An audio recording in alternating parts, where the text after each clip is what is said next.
Hi, it's Tim. We just finished building this beautiful 427 Ford 540 horsepower turnkey package engine for our customer's 1967 Mustang Eleanor Tribute.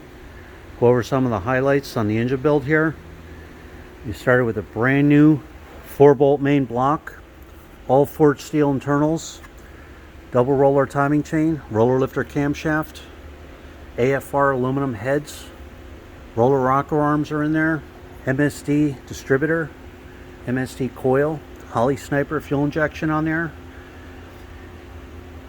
We put the proper front sump oil pan for the 67 Mustang, oil pressure extension on there, aluminum bell housing, correct bell housing for the TKX 5-speed transmission, ram clutch in there, all aligned, all set up, high torque mini starter, Taylor ignition wires, American made, Cobra valve covers and matching air cleaner, this real nice Raptor pulley kit, 8-rib serpentine belt, self-tensioning belt tensioner, AC compressor, high flow aluminum water pump, 160 amp 1-wire hookup alternator, power steering pumps on there,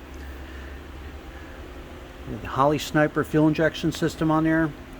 Every engine is live run and fully tested for 45 minutes. I'll set the menu settings on the Holley sniper fuel injection. It'll be all done for you. I'll set the ignition timing. The engine will be completely live run for 45 minutes. You'll see the manifold vacuum, water temperature, oil pressure cold and hot. Be completely dialed in, ready to go. So there you have it, our 427 Ford 540 horsepower turnkey package engine. Thanks for watching.